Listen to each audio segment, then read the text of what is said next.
Hey y'all, what's up? It's Friday, so I'm gonna keep it black, but I'm gonna keep it brief. This one's gonna be a doozy. It's giving Jim Crow. You remember them states that tried to secede from the Union that one time? Losers. Well, in the past week or so, a few of them actually passed or proposed some legislation straight from Lovecraft country. And at this point, it's just silly. Florida is literally trying to outlaw the Democratic Party. I just want to pause briefly to let y'all know that Ron DeSantis is down there sanctioning the banning of books. Teachers' bookshelves have been cleared out by force. Get out now. One of them senators proposed the Ultimate Cancel Act, and wait for it, the act aims to revoke the approved status of a state political party. Oh hell. If that party, you cannot be serious, has ever been pro-slavery. I know you lying. See, they tried to use a loophole because technically the Democrats were a Southern party during the era of slavery and therefore were pro-slavery. Emphasis on were. And at that time, Republicans, under the orders of Abraham Lincoln, the man who gave the Emancipation Proclamation and subsequent Reconstruction orders, were helping newly freed black people get on their feet. Girl, shut up. Barely. They was rationing out basic necessities, denying resources to women with children without husbands, and signing them up for sharecropping to meet job requirements.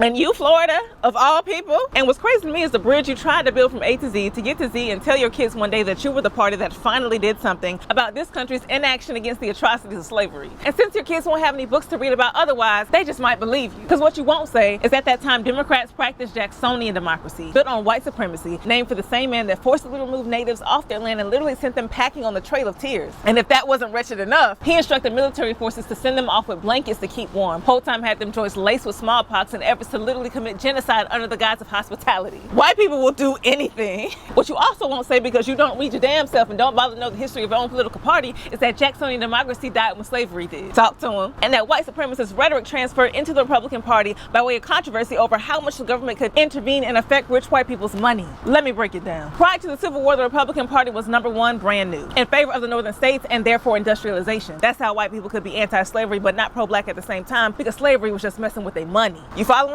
Cool. By 1877, only 12 years after the Emancipation Proclamation was signed, those same Republicans helping black people in the South said, I've done enough, packed up their things and got the hell on by direct orders from Republican President Rutherford B. Hayes. And ever since, they hadn't seen any sense in helping black people because their problems were a regional issue and most of the United States was white anyway, so who cares? And on the other side of it all was capitalism. Rich white industrialists in the North who used to be in favor of big government, you know, to win the Civil War, were getting increasingly uncomfortable with how much government power was expanding. It's a bit of a story, but we almost there. You want some more tea? So anyway, you know they was mad when the Great Depression came in the 30s and FDR started promising all these government handouts and government intervention programs. Track the timeline! Lyndon B. Johnson signed the Civil Rights Act of 1964 was the last straw. Barry Goldwater responded by saying that this was just another unconstitutional stretch of the government's power. And that, my friends, is how the vast majority of black voters became Democrats and why the Democratic Party began supporting black issues. One might try to say that the Republicans signed the first Civil Rights Act of 1866, aka the 14th Amendment, but that, my friends, was just a formality to finalize the end of slavery and the beginning of the American Industrial Revolution. Tell these folks stop playing with us. We not dumb. But then there's Mississippi. Home to the highest percentage of black people in any state in the entire country, they proposed a bill that would create an entirely new court system to hear civil and criminal cases. And since the good citizens of Mississippi have not been able to elect a black person to a statewide office since the Reconstruction period, every single last one of these judges and prosecutors would be white. Talking about they trying to improve safety and lower the homicide rate in Jackson. When they've also expanded the control of state-run police in the city, state-run police who haven't updated their use of force policy since 2006 and don't even wear body cams.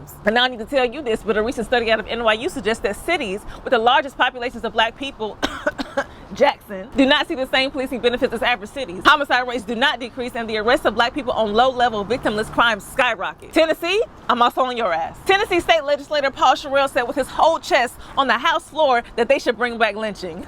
What? I wanna go home. In a state with a grotesque history of lynchings, that lily white libertine fixed his mouth and suggests that they add hanging by tree to the list of methods of execution.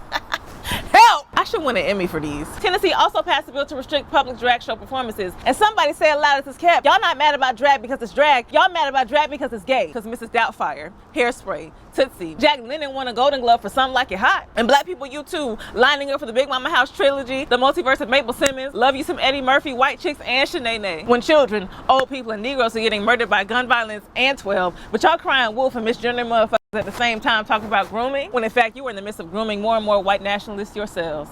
I'm done.